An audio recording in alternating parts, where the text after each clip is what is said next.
Hi hello అందరికీ welcome to my channel. ఈరోజు video మనం వచ్చేసి పఫ్ హ్యాండ్స్ అండి. సెమీ పఫ్ హ్యాండ్ ఇది. పైన షోల్డర్ దగ్గర కేవలం ఒక 4-5 కుచ్చులు మాత్రమే వస్తాయి. పర్ఫెక్ట్గా ఎలా కట్ చేసుకోవాలనేది చూద్దామా.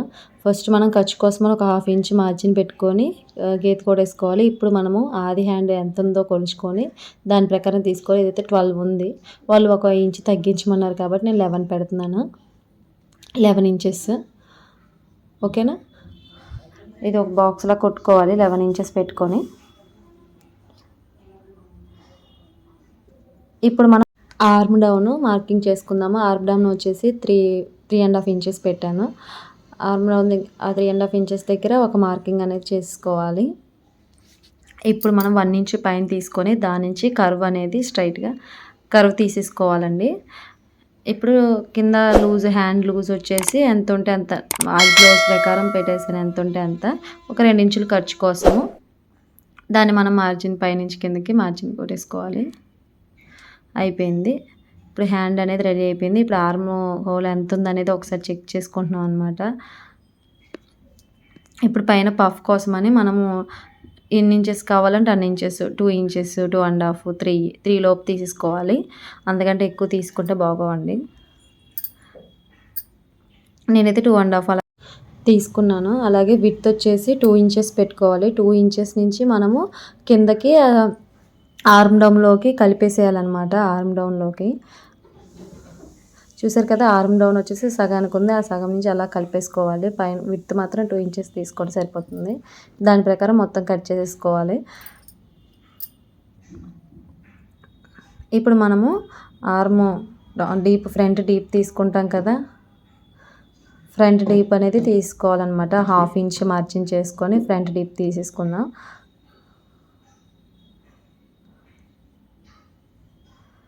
ఓకేనా. ఇప్పుడు ఒక టక్ పెట్టేసుకోవాలి. సేమ్ ఇదే విధంగా మనము మెయిన్ పార్ట్ని కూడా సేమ్ ఇదే విధంగా 4 పార్ట్స్ తీసేసుకొని 4 foldings same as these 1 inch extra ఉంచుకొని కట్ చేసుకోవాలి.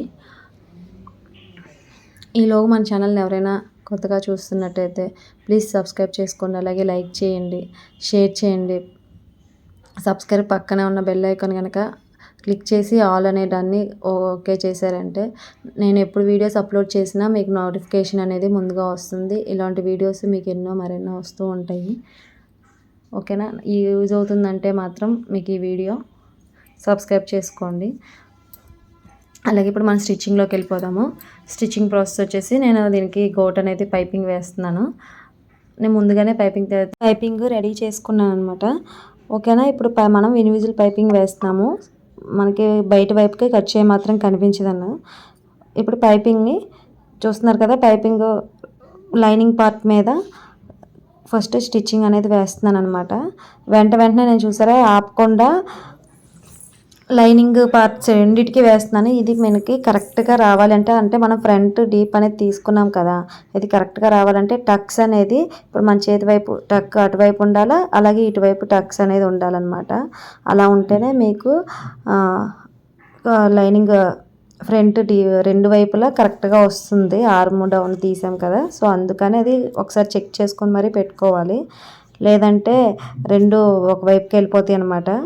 అప్పుడు మనము స్టిచ్చింగ్ చేసుకునేటప్పుడు ప్రాబ్లం అయిపోతుంది. ఫ్రంట్ డీప్ తీసినవి ఒకవైపుకి అలాగా మారిపోతాయి. ఓకేనా. చూసుకొని స్టిచ్చింగ్ వేసుకోవాలి. ఇప్పుడు మెయిన్ పార్ట్ తీసేసుకొని ఎటువైపు అయితే మనం పైపింగ్ వేసామో అటువైపు రైట్ సైడ్ పెట్టుకోవాలి. చూస్తున్నారు కదా, రైట్ సైడ్ అటు పెట్టుకొని క్లాత్ని రాంగ్ సైడ్ పైకి పెట్టుకొని స్టిచ్చింగ్ వేసుకోవాలి. చూస్తున్నారు కదా, సింగిల్ పాదం లేకుండా నార్మల్ పాదంతో పైపింగ్ని ఎలా వేస్తున్నాను అనేది చాలా నీట్గా వస్తుందండి. డబుల్ పాదంతో నేను ఫస్ట్ ఎలా వస్తుందిరా బాబు అనుకునేదాన్ని, కానీ వేస్తూ ఉంటే నాకు సింగిల్ పాదం కన్నా కూడా డబుల్ పాదంతో నీట్గా పైపింగ్ అనేది వచ్చేస్తుంది. సన్నగా పడుతుంది అనమాట. మనం కరెక్ట్గా పైపింగ్ కనుక ఆ పైపింగ్ని సెంటర్లో కనుక తీసుకొచ్చామంటే ఈజీగా పాదం జరుగుతుంది. అదే కొంచెం అటు ఇటు అయినా పాదం ముందుకు జరగదండి.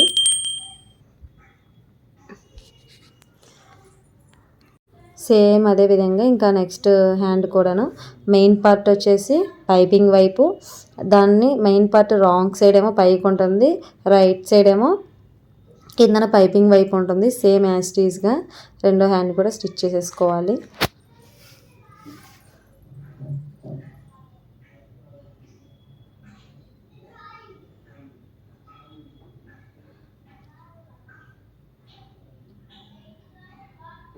ఓకే, అయిపోయింది. ఇప్పుడు మనము దాన్ని రిటర్న్ తిరగేసేస్తే చూసారా ఖర్చు అనేది లోపలికి వెళ్ళిపోయింది. పైపింగ్ అనేది పైకి నీట్గా ఎంత నీట్గా వచ్చేసిందో, తిరిగిపోద్ది వెంటనే, హ్యాండ్ కూడా ఫ్రీగానే ఉంటుంది. పై వైపు నుంచి మళ్ళీ మనం నీట్గా లైనింగ్ అనేది కొంచెం వెనక్కి అనుకుంటూ పైపింగ్ బయటికి తీసి నీట్గా స్టిచ్చింగ్ అనేది పైన ఒకటి వేసుకోవాలి. 2 హ్యాండ్స్కి అలాగే వేసేసుకోవాలండి.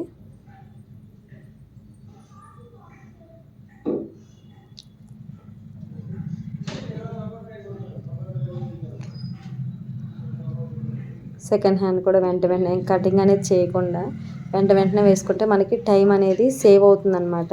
ఫాస్ట్గా బ్లౌజ్ అనేది ఫాస్ట్ కంప్లీట్ అవుతుంది. ఎవరికైనా కనుక పైపింగ్ నార్మల్ పాదంతో ఎలా వేయాలి పర్ఫెక్ట్గా అనేది కావాలి అంటే ఎవరైనా మెసేజ్ చేయండి. నేను క్లియర్గా ఒక వీడియో తీసి పెడతాను నార్మల్ పాదంతో పైపింగ్ ఎలాగ వేయాలనేది.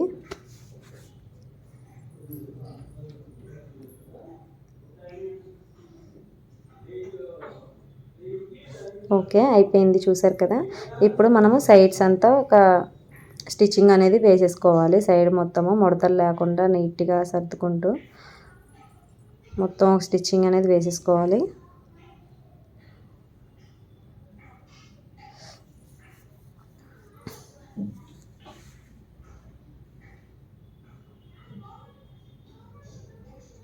ఇక్కడ కొంచెము బ్లౌజు అతుకు అనేది పడుతుందండి.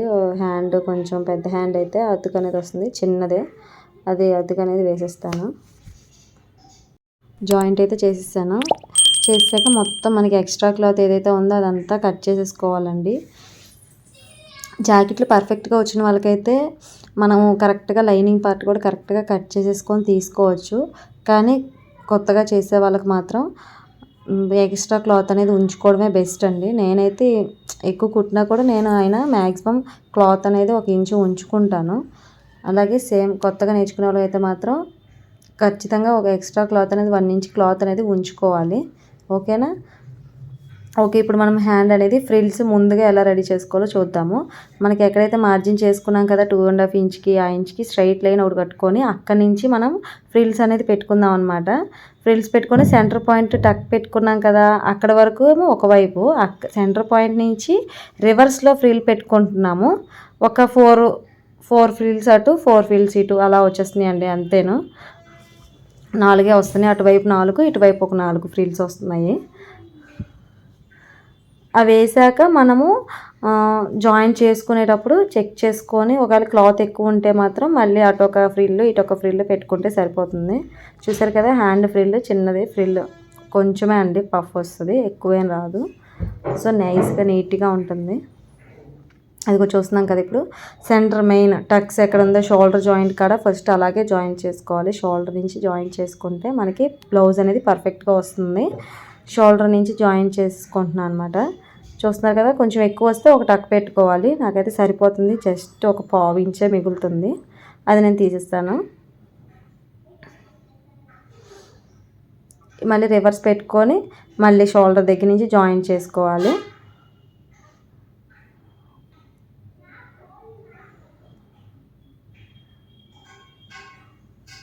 అంతే, ఇటైతే సరిపోయింది. అటువైపు చిన్నది ఒక 1/4 ఇంచ్ అయితే మిగిలిపోయింది, అంతేనా.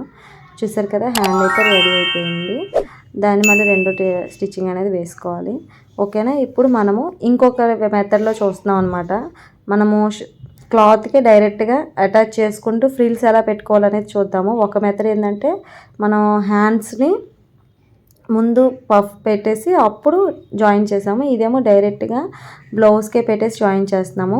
స్టార్టింగ్ నుంచి పెట్టేస్తున్నాం అనమాట, పఫ్ పెట్టుకునేదే కాబట్టి. పెట్టేసి మనం షోల్డర్ నుంచి ఒక 1.5 ఇంచ్ ఉందనగా అక్కడి నుంచి ఫ్రిల్స్ పెట్టుకోవడం స్టార్ట్ చేయాలి. బాడీ పార్ట్ ఉంది కదా, షోల్డర్ దగ్గర నుంచి ఒక 1.5 ఇంచ్ అవతలకు పెట్టుకొని అక్కడి నుంచి ఫ్రిల్స్ అనేది స్టార్ట్ చేయాలన్నమాట. ఇది మనము హ్యాండ్కి సెంటర్ పార్ట్ టక్ అయితే ఎక్కడైతే పెట్టామో అలాగే షోల్డర్ జాయింట్ దగ్గరికి అక్కడికి కరెక్ట్గా రావాలి. అలా వచ్చేటట్టే ఫ్రిల్స్ కాలేదంటే వెనక్కి మళ్ళీ తీసుకొని మళ్ళీ వెనక్కి పెట్టుకోవాలి. నాకైతే సరిపోయింది చూసారా, కరెక్ట్గా షోల్డర్ దగ్గరికి వచ్చేసింది. అక్కడ ఒకటి వేసాక షోల్డర్ దగ్గర స్టిచ్చింగ్ వేసాక మళ్ళీ రివర్స్లో పెట్టాలన్నమాట. సేమ్ ఇంకా ముందు వైపు 4 కుచ్చుళ్ళు వస్తాయి, మళ్ళీ ఇటువైపు షోల్డర్కి ఇటువైపు 4 కుచ్చుళ్ళు వస్తాయి సేమ్ యాజ్ టీజ్గా.